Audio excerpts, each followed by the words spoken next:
Hello everyone, আসসালামু আলাইকুম। সবাইকে আবারও নতুন একটা ভিডিও আমন্ত্রণ জানাইলাম সকলকে। তো আজকে আমার ঘরে আইছে ফাব্বিয়া মাছ আর ইসা মাছ।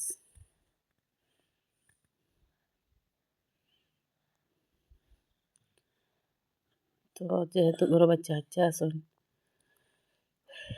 তারা গোসাওয়ালা মাছ খাই না, তো এর লাগি গোসা সারা মাছ যেটা কম গোসা পাওয়া যায় ওইটা হলো ফাব্বিয়া মাছ আর ইসা মাছ। আর ইসা আমার ফুয়ার খাইতে জানে চাইছে ওদিনত আখতাদরি খর যে আম্মা ইসা জানে খাসার খাইতাম বড় ইসা। তো তেমন বড় একটা মিলছে না, যতটুকু মিলছে অতটুকু চেষ্টা করা হয়েছে আনার লাগে। কারণ মা আর বাপ তো মা আর বাপে বাচ্চাইন্তর কোনো আবদার পূরণ করতে না পারলে মার আর বাপ মা খো আর বাপ খো কত যে কষ্ট লাগে, কিন্তু মা আর বাপে জানেন। তো যা সবরও মা বাপে সবর লাগে মায়া আছে, সবর মা বাপর সবর লাগে মায়া আছে। ওলা সকল বাচ্চাইন্তরও কইমু যারা যারা বাচ্চাইনও আসন, যারা আমার এই ভিডিওটা যারা সবুত পড়বো সকলে ওলার মা বাপরে ওলা। কারণ দেখো ছোটো থাকতে মা বাপে মানে ছোটো হোক আর বড় হোক, বাচ্চা মা বাবার কাছে ছোটো মানে বড় হয় না, সবসময় ছোটো থাকে। তো তারা সবসময় চেষ্টা করেন বাচ্চাদের সকল আবদার পূরণ করার। তো বাচ্চা চাইব এমন কোনো জিনিস মা বাপে দিতা না, যার যার সাধ্যর মধ্যে যতটুকু চেষ্টা করবা। আমার সাধ্য হয়েছে যে ছোটো ইচ্ছেও বালা, ছোটোটাও যতটুকু যার যতটুকু সামর্থ্য আছে সামর্থ্যর মাঝে চেষ্টা করে বাচ্চাদের আবদার পূরণ করার। তো খাটিলিরাম মাছর সুসরি বুসরি যা আছে আনছি দি খাটিয়া পরিষ্কার করে নিলাম।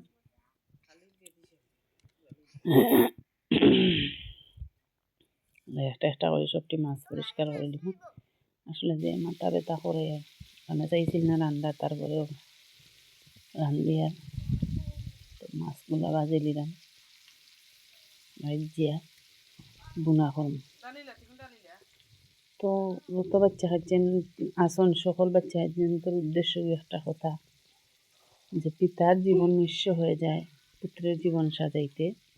সূর্যের তাপ আর বাবার রাগ দুইটাই সহ্য করতে শিখুন, কারণ সূর্য ডুবে গেলে দুনিয়া অন্ধকার, আর বাবা চলে গেলে পুরা জীবনটাই অন্ধকার। তো সকল বাচ্চা খাচ্ছেন তোর এটাই আমার খাওয়া। সবসময় মা বাপরে শ্রদ্ধা ভক্তি সম্মান ফ্রেন্ডলি মা বাপের লগে চলাফেরা করবা যত বাচ্চাই নাছো। কারণ আইজ তোমার মায়ে তোমার ওলা পালরা, তোমার বাপে তোমার কত কষ্ট করে পালরা, একসময় তুমিও বৃদ্ধ হইবা, তুমিও মা হইবা বাপ হইবা, বুঝতে পারবা। তখন আমরাও এখন বুঝি, মা হয়েছি এখন বুঝি যে আমরা মা আমরা কত কষ্ট করে পালছেন। তবেও তো বর্তমান যুগ বাচ্চাদের পালা কত ইজি। আগর যুগ আমরার মা বাপে আমরা জানা পালছেন কত কষ্ট করে পালছে। আমরা বাচ্চাদের পারলাম কত ধরনের সুযোগ সুবিধা পাইলাম, তার এক ভাগও আমরা মা বাপে পাইছি।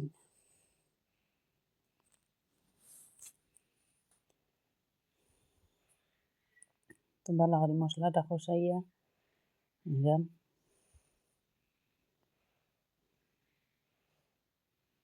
মশলা দিয়ে চিংড়ি বোনা মশলা দিয়ে ইসা মাছ আছে, ইসা মাছটা বোনা করবো। তখন আমি ইসাটা সারি দিলাম, মশলাটা ভালো করে কষানি শেষ, তখন ইসাটা সারি দিলাম। সারিয়ে হালকা একটু জল দিব আরবার, যাতে মশলাটা ইসার ভিতরে ঢুকে।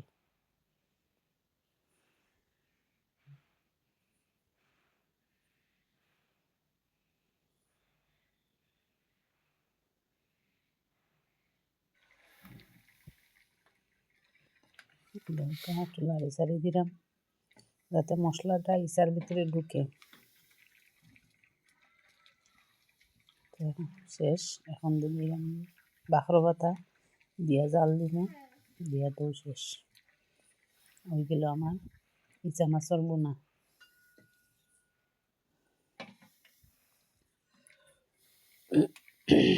তো শেষ আজকের মতো রান্দা। তো আপনারা দেখাইলে কিতা কিতা রানলাম। ওই যে প্রথমে রাঁধছি এখানে পাবদা মাছ দিয়ে আলু।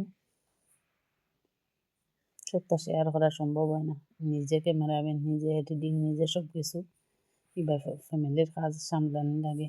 তো রাঁধছি ভাত, এনো আছে ডাইল, আর এখানে দেখাইলাম যে চিংড়ি বোনা। তো আজকের মতো পর্যন্তই, হলে আমার লাগে দোয়া করবা। আসসালামু আলাইকুম।